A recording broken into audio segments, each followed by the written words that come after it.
आपका कीमती समय निकाल कर हमें करियर के बारे में गाइड करने आए, तो इसके लिए मैं थैंक यू कहना चाहती हूँ। आपने हमें ये बताया कि हम किस फील्ड में जा सकते हैं और हमें उस फील्ड के बारे में जो नॉलेज है हमें पहले पता करनी चाहिए, उसके लिए थैंक यू। और सर, कई माता पिता की फाइनेंशियल कंडीशन भी होती है और कई जोश में भी चले जाते हैं कि हमें साइंस लेना है पर उनसे हो नहीं पाता है, तो हमें पहले नॉलेज होना चाहिए जिस फील्ड में हम जा रहे हैं और फिर हम उसे चूज करते हैं। Thank you sir. Question, UPSC साठी काय करायला लागेल?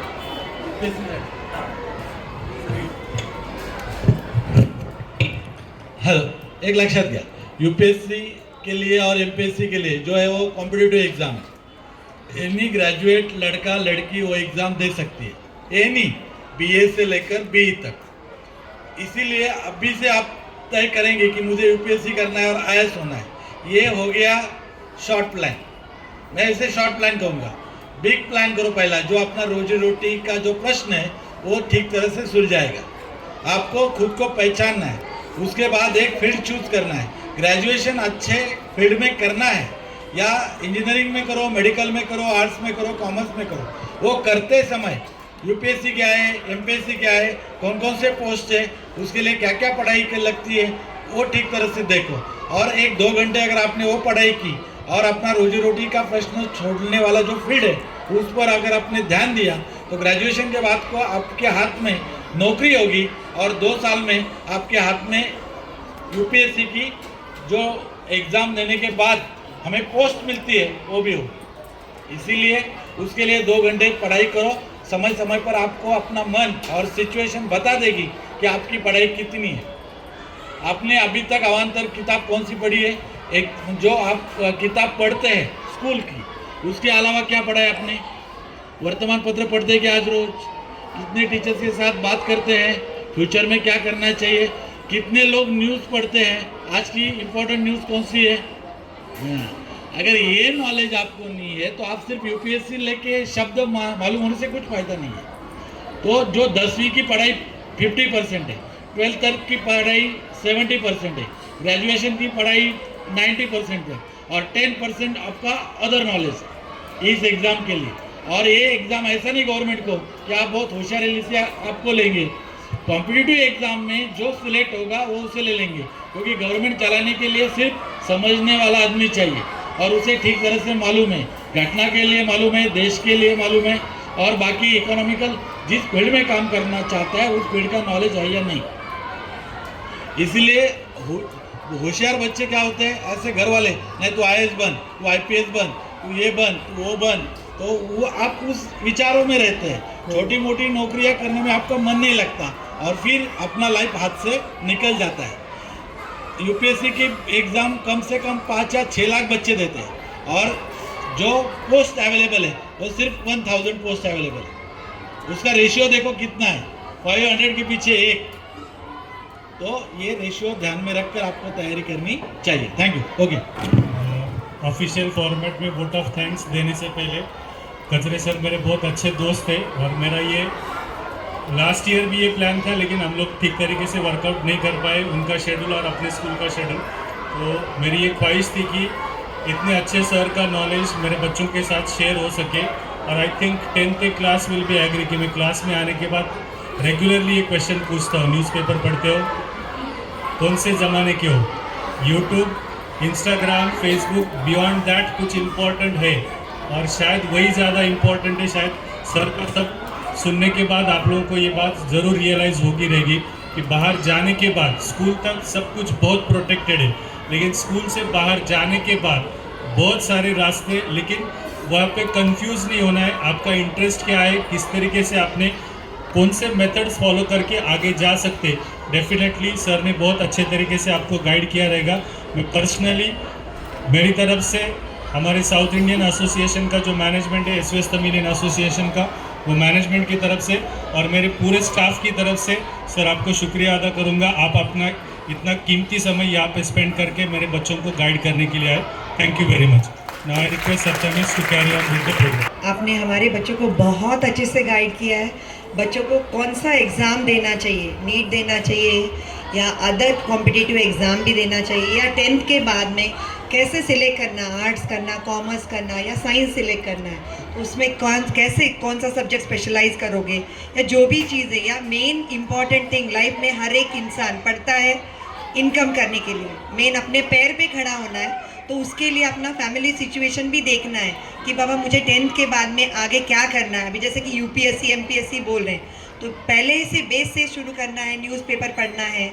और 10th के बच्चे को भी पहले अपना फैमिली बैकग्राउंड, हमारे घर में अभी पापा अकेले कमा रहे हैं, बहुत कम है, नहीं हो पा रहा है, तो आईटीआई सिलेक्ट करके तुम पैर पे खड़े हो जाओ। फिर साइड बाय साइड पढ़ते पढ़ते जैसे झटकेपट तुम्हें ऑक्यूपेशन मतलब जॉब भी मिल सकता है। 2 साल का कोर्स है, वो कंप्लीट करके, शॉर्ट टर्म कोर्स है, लॉन्ग टर्म कोर्स है, डिफरेंट डिप्लोमा होल्ड कोर्सेज हैं, वो भी कर सकते हैं। ये सब आपने हमारे बच्चे को बहुत अच्छी तरीके से समझाया, उसके लिए मैं थैंक यू बोलती हूँ। Now I request our principal sir to felicitate sir Kachare sir. क्या समझ में आया, आप इनको तो समझ बोल सकते हैं। सर आपने हमें जो कुछ भी सेक्शन में जो कुछ भी बोला है वो हमारे लाइफ में बहुत इम्पोर्टेंट है वो। और आपने हमें अभी जो कुछ भी सेक्शन में जो कुछ भी बोला है कि 10th के बाद जो कुछ भी फील्ड है उसके लिए हमें बहुत कुछ, उसके लिए हमें ज्ञान प्राप्त हुआ। इसके लिए मैं आपको बहुत थैंक यू कहना चाहता हूँ। Thank you sir. आपने क्या तय किया फिर? 10th के बाद इनके बाद क्या करेंगे आप? साइंस, क्या करेंगे साइंस को लेके आगे जाकर? Computer science. क्या करना पड़ेगा उसके लिए? पढ़ाई करना पड़ेगा। सभी पढ़ाई करना है आपको। क्या करना है? जे के एग्जाम देना। Very nice.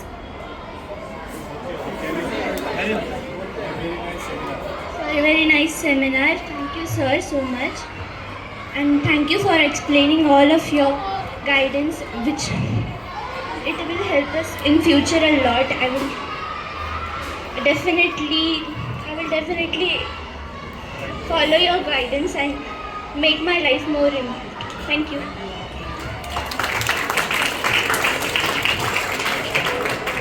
आपको बहुत थैंक यू कहना चाहती हूँ। आवाज आनी चाहिए।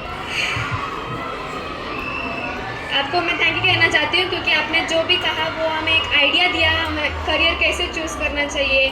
क्योंकि पेरेंट्स ने बोला ऐसे करके हमें चूज़ नहीं करना चाहिए, हमको जो पसंद है, हमें जो करना है, हमें जिसमें इंटरेस्ट है वो चूज़ करना चाहिए करके आपने बहुत अच्छे से कहा। हमको बहुत मोटिवेशन मिला और हमें एक आइडिया मिला हमें किस करियर चूज़ करना है। आपको थैंक यू सर, ये सेमिनार बहुत अच्छा था। अच्छा लगा, जनरल नॉलेज के अच्छे बारे में बोले, करियर के बारे में अच्छा बोले। क्या सोचा कि आपने अभी क्या करना है?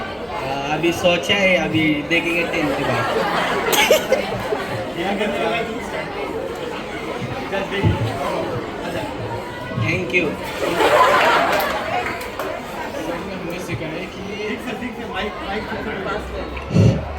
सर में हमें सिखाया कि अपने टाइम को मैनेज करना चाहिए, अपने टाइम को सही इस्तेमाल करना चाहिए, क्योंकि अगर एक टाइम एक बार चला गया तो वापस नहीं आ सकता सर। और कि कैसे है कि कल अगर कोई हमसे गलती हो जाए तो फिर तो वो हम सुधार नहीं सकते वापस।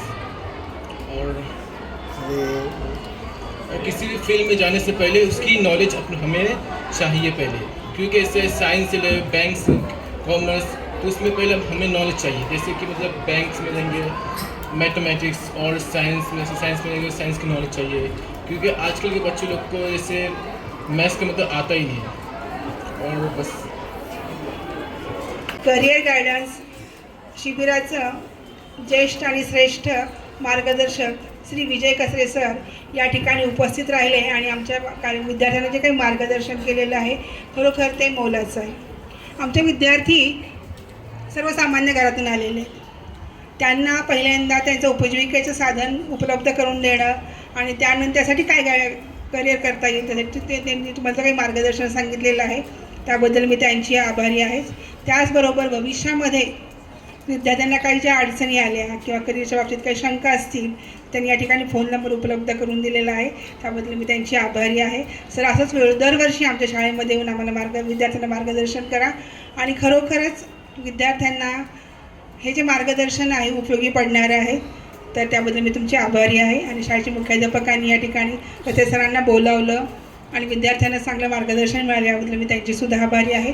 10th ABCचे क्लास टीचर जोस्पिन मिस सर्वांची मी आभारी आहे की त्यांनी या ठिकाणी विद्यार्थ्यांना शांत बसवून त्यांना मार्गदर्शन काय असतं किंवा एखादं चांगलं मार्गदर्शन ज्यावेळेस लाभत असतं तेव्हा विद्यार्थ्यांमध्ये सुद्धा एक मानसिकता असायला हवी की शांतपणे बसून किंवा बोलणारा वक्ताही कसा असेल तर विद्यार्थ्यांमध्ये एक क्युरिओसिटी असते की आता काय ऐकायला मिळेल, करिअर काय असेल. खरोखरच हे शिबिर खूप छान झालं आणि सर मी तुमची खरोखर आभारी आहे आणि दरवर्षी आम्हाला मार्गदर्शन मिळावंच अशी अपेक्षा ठेवून आभारचे 2 शब्द या ठिकाणी संपवते.